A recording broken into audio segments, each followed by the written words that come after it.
ಇಲ್ಲಿ ಒಳ್ಳೇದು ಕೆಟ್ಟದು ಅಂತ ಕೂತ್ಕೊಂಡು ಡಿಸೈಡ್ ಮಾಡಕ್ ನನಗೆ ಟೈಮ್ ಇಲ್ಲ. ಮಸ್ತಾನೆ ಯಾರು ಗೊತ್ತೇನೋ, ಬೆಂಗಳೂರಿಗೆ ದೊಡ್ಡ ದಾದ, ಅಂಡರ್ ವರ್ಲ್ಡ್ ಡಾನು. ಇಮ್ಮಿಡಿಯೇಟ್ ಆಗಿ ಊರು ಹೊರಟ್ಬಿಡೋ.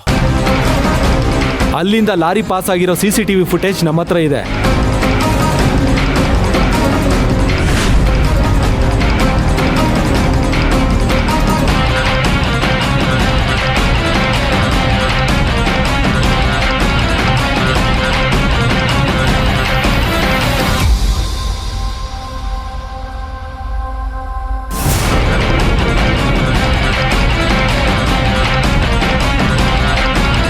ಸರ್, ಇವ್ರು ಯಾರು ಅಂತ ನಿಮಗೆ ಗೊತ್ತಾ? ಎಲ್ಲಾದ್ರೂ ನೋಡಿದ್ದೀರಾ?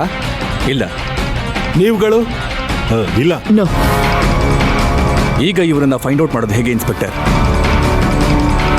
ಇವ್ರು ಸಿಕ್ಕಿದ್ರೆ ಆಕ್ಸಿಡೆಂಟ್ ಮಾಡಿಸ್ತವ್ರು ಯಾರು ಅಂತ ಕರೆಕ್ಟಾಗಿ ಗೊತ್ತಾಗುತ್ತೆ.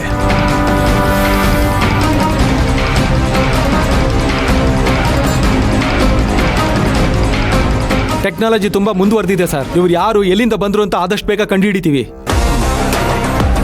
ಅದಕ್ಕಿಂತ ಮುಂಚೆ ಈ ಆಕ್ಸಿಡೆಂಟ್ನ ಯಾರು ಮಾಡಿಸಿದ್ದಾರೆ ಅನ್ನೋದ್ರ ಬಗ್ಗೆ ಸ್ವಲ್ಪ ಡೌಟ್ ಇದೆ. ಆ ಡೌಟ್ ಕ್ಲಿಯರ್ ಆದ್ರೆ ಯಾರು ಮಾಡಿಸಿದ್ದಾರೆ ಅಂತ ಈಸಿಯಾಗಿ ಕಂಡುಹಿಡಿಬಹುದು. ಏನ್ ಡೌಟು? ಏನ್ ಕ್ಲಿಯರ್ ಮಾಡಬೇಕು ಅಂತ ಹೇಳಿ. ನಿಮ್ಮ ಹಾಗೂ ಕಾವೇರಿ ಮದುವೆಗೆ ನಿಮ್ಮ ಮನೆಯವರು ಹಾಗೆ ಕೆಲವರು ವಿರೋಧ ಇದೆ ಅಂತ ಕೇಳ್ಪಟ್ಟೆ, ನಿಜಾನಾ?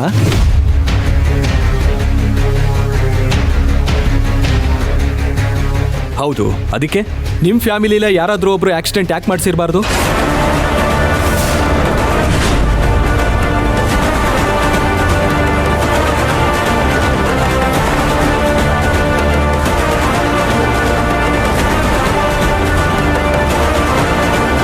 ಇನ್ಸ್ಪೆಕ್ಟರ್, ಮದುವೆನ ಒಪ್ಕೊಂಡಿಲ್ಲ ಅಂದ ಮಾತ್ರಕ್ಕೆ ಆಕ್ಸಿಡೆಂಟ್ ನಾವೇ ಮಾಡಿಸಿದೀವಿ ಅಂತ ಹೇಗಾಗುತ್ತೆ?